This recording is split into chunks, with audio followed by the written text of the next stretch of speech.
Hi guys, welcome to another episode of Living Life at Life View. I am your host, Dr. Veronica Garcia, and today we are joined by an amazing colleague from the faculty clinicians, Dr. David Bell. Hi, welcome. Hey Veronica, how are you? I'm so good, how are you? I'm doing very well, I'm glad to be here. That's awesome, really happy to have you. Let's start with, how did you even get into chiropractic? Oh my gosh, how did I get into chiropractic? I was brought to chiropractic actually directly through the philosophy of chiropractic. Okay. So a friend of mine, they invited me to come and learn more about chiropractic at a upper cervical event where it was like kind of a philosophy night, bring a friend, help them come learn more about it. And I was actually a philosophy and religion undergraduate, that was my degree was. Nice. And so I said, philosophy night, I'd love to learn, find out what this is all about. And it was the stories and the information from there about universal intelligence, about the innate intelligence, about the body's ability to self-heal and self-regulate that I was like, oh, this really excited me. I thought, sounds like a really amazing profession. And believe it or not, I hadn't been adjusted up to that point Interesting. either. But then I also heard about some of the stories that these doctors were talking about when they adjusted people and how their bodies and lives improved. And I said, there's something to this, and I need to learn more. And it wasn't long after that I found myself completing a few undergraduate credits to become accepted and apply it here at Life University.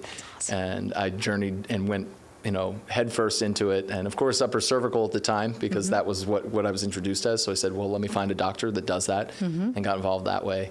And then, of course, evolved from there. And now here we are, full circle. I'm back here at the university and hopefully impacting and helping others to learn and how to bring this profession to the world. I mean, you and I both know that you are definitely impacting a lot of lives because his unit guides gets the most shout out there.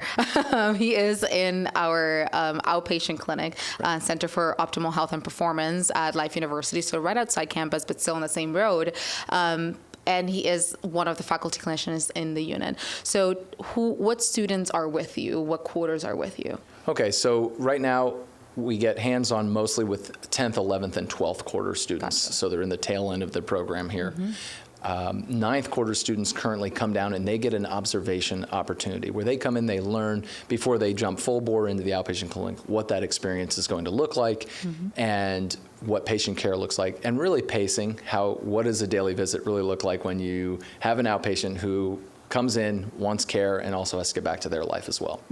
So, that's really important, getting them to the transition, because first you're in the student clinic where it's more a peer-to-peer experience, and it's a very gratifying experience. I think it's a great level 1, but then level 2, working with, hey, I'm on a schedule, I have to get back to work, or I'm on my lunchtime, or I gotta go pick up my kids, or whatever it is, but to understand that time management while you still provide high quality care. That's exactly it. And also understanding what people are coming in with, how it's impacting their life, how the subluxations that we find are impacting their life, and having that conversation, being able to build the communication piece for students so that they can take that from here out into the world and build successful practices or work with other practitioners in their already running practices. That's amazing. And you mentioned a huge word, which is, I love that it's very unique and particular to the chiropractic profession. You mentioned the word subluxation. Yes.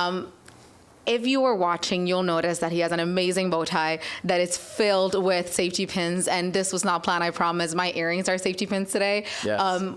Chiropractors are a little bit obsessed, just a tad bit obsessed with the safety pins, but there's a reason, and it's directly connected to subluxation. If you were to come to Life University campus, you'll notice there's a ginormous safety pin that was donated to the university, and it is an open safety pin, which I think is really interesting. Right.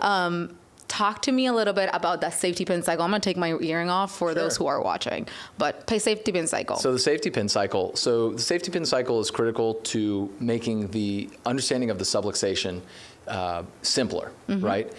So that everyone can get it. It makes it really easy. The idea is that when we have the top of the safety pin here is the brain, okay? And the bottom part or the bottom loop is the rest of the body. And ultimately, when the safety pin is open, that communication from brain to the rest of the body isn't happening at full capacity. There's some type of misinformation happening, which is distorting aspects of our body and our life, whether it be the musculature, right, the bones, the nerves themselves, all of that interrelated. And then what chiropractic does is says, okay, so if someone's subluxated, that means they're disconnected between their brain and their body somewhere. What we ultimately do is we provide that adjustment, right? Very simple. Okay, one simple thing, as they say, with the big idea, Yeah. right? That adjustment closes the loop, improving that communication between brain and body again. And oftentimes we see pain improve. We also see things like people's performance improve, which is a big portion of chiropractic, which is often overlooked by the general public, right? Is how important it is to keep that cycle going and keep that communication going. In a sense, your brain and your body, if it's disconnected, it doesn't know where you are in space, and that's oftentimes where we see balance issues, or people getting more injuries, things of that nature. I know myself with chiropractic, I see the way that improves my overall ability to get up regularly when I want to, train the way I want to, get the sleep I want.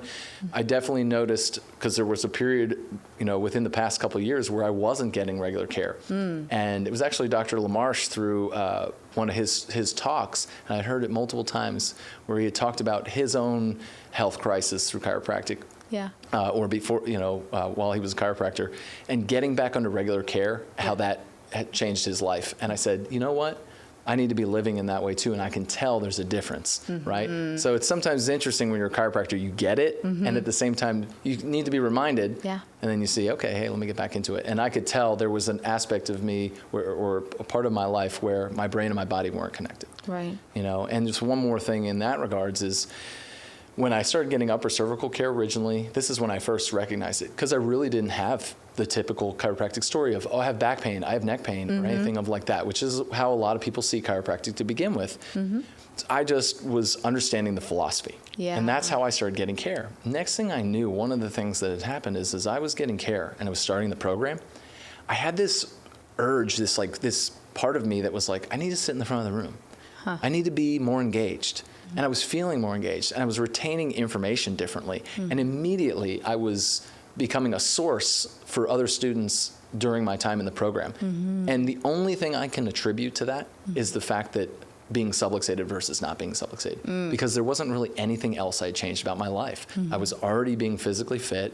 I was already eating a fairly healthy, diet. So I really immediately saw the impact of chiropractic in my life from a brain-body connection and just overall performance that way. That's amazing. That's amazing. I love to hear that. And I love that this past weekend we had Live Vision Extravaganza, which is a continuing education seminar that happened, like the university hosts, where there's a bunch of different speakers, and we take all our continuing education requisite classes and hours and whatnot. But there was a particular one that our very own Dr. Kwan kind of went into, and she was talking about the importance of research behind it, but not just any research, but to be subluxation based versus being evidence based, and how there isn't a versus, there's an and. Yes. Right? I love that. And I love that what you're mentioning is kind of towards that idea to understanding our body's ability and capacity when we are not subluxated versus when we are subluxated. Because I definitely, of course, I think we are biased, but also I think that when it comes to a standpoint of my family, them being adjusted versus them not being adjusted, they now know. And they're like, I don't know how I lived, 20 years without being adjusted, right? Because my first adjustment was not when I was a child, it was as an adult. Right. And I now think, I'm like, oh my gosh, I have no clue how I thrived to an extent not being adjusted. Right. So let's talk about research. I do understand that you are involved in the research department at Life University in some capacity. What capacity is that? Currently, I serve on the Research Advisory Committee. Okay. And what that is it's a committee of professors here at the university, as well as some admin folks that come together and they discuss projects that are being proposed, as far as those that need opportunities for financial support, as well as students applying for what's called our RISE scholarship. So with that, they can apply to have funds basically provided for their school experience. In conjunction, or in return, they're providing research and a research project that the school, as well as the student and the doctors involved, can put their name on and continue to be part of driving the profession forward. So in that case, what we do is we get the chance to really look at and break down what is the project focusing on, and where can we help to give assistance to say, okay, this is clear, we need some clarification here, and things like that, and whether or not it's a viable project that will support chiropractic, support the university and the mission as a whole. That's amazing. And is it is right now research something that only students, active students of the university can get involved in? Do you know? As far as I know, it's, students can get involved. I think, pretty sure professors just outright can do research as well. Right. Outside of that, I don't know where there would be other room for involvement, unless you were a researcher or someone involved currently in research. Okay. Maybe in a different field or profession, or if you're just in that line of work, that may be another way to get involved. Outside of that, if we ever open the door for research opportunities, and if you're with the general public and you get the opportunity, you could be part of a research project in that That's amazing. case. That's amazing. And because I know you outside of just this interview, right. I know that you have a particular passion for tonal chiropractic care. That is correct. Yep. Talk to me about tonal chiropractic care. Okay. So tonal chiropractic care is actually talking about research. It was Dr. Christopher Kent, researcher, known subluxation-based researcher, as well as evidence-based, right? So he has a very nice combination there. He actually wrote a paper on subluxation theory. And what he ultimately said is there are three different categories of ways to address subluxation.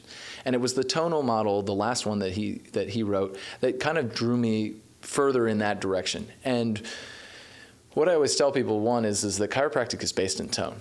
D.D. Palmer said that. He said chiropractic is the basis for it. So everyone really is a tonal chiropractor, right? Yeah. We're all looking at the way the system operates. But one of the things he said is the tonal practitioner looks at everything from the musculature to the bones to the nervous system. How does all that relate, right? How does that not only relate to the function, but how does it relate to a person's overall mental and emotional state as well, right? Not just the physical. So it takes a lot of that into consideration.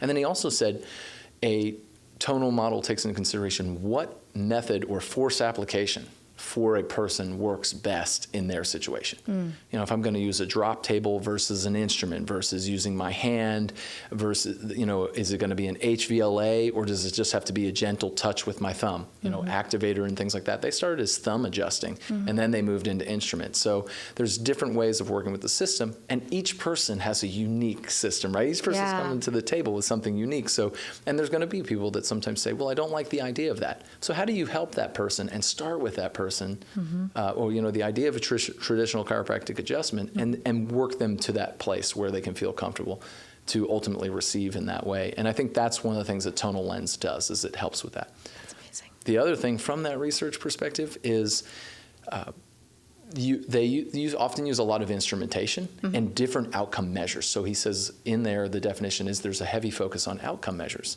which outcome measures are where we begin to set the bar for research, right? If I'm not asking a researched questionnaire set of questions, it's tough for me to say, okay, this is showing true improvement. But where a tonal practitioner comes in, and really chiropractic as a whole has started to move as far as outcomes are concerned, is having these research-based outcomes, whether they be questionnaires as well as instrumentation, thermography, SEMG, heart rate variability, and showing how is chiropractic improving all of these things, right? Whether, again, it's a more traditional approach or something that's a little less force, right? In the way that it's applied, but showing still that we're achieving the same outcome. These people are becoming subluxation free through these methodologies, and here's all of the research to show it, or here's all the data that we have to show that. And I think that's one of the things I think as chiropractors we could come together with is say, if we all use the same outcome measures, then we can show this is how the subluxation is improving and changing. And then really the method and how you approach it, I think is like a technique is less of an issue, right? It doesn't matter. Are you getting the outcomes and the results that you say you are? And that's what's important. Are you helping people? And that's the bottom line. That's amazing. Yeah. That's amazing. So. Mic drop for that. That's awesome. Yeah. I think you're a phenomenal resource for students that are in your unit, outside of your unit, that come by, that either get adjusted there or simply just come shadow because of your knowledge. So thank you for everything that you do. Thank you. I know that your students absolutely love being there. So I think that's a pretty cool, pretty awesome flex from your part. I attribute it to being subluxation free, if I'm going to be real. So. There you go. I love that. I absolutely love keep that. that energy, that capacity, like you talked about. So. Yeah. Well, thank you so much for spending a few minutes of your day with us. I hope the quarter goes amazing. I know we're in the starting stage of a new one. That's it. Yep. I don't know when this will come out, but it'll probably be most likely closer to the holidays. So if it is, cool. Happy holidays for everybody. There you go. And thank you for everything that you do, Dr. Abel. I hope to keep working with you. Thank you so much, Dr. Veronica. Alrighty. Have a good day. We'll see you on the next episode of Living Life, a Life View.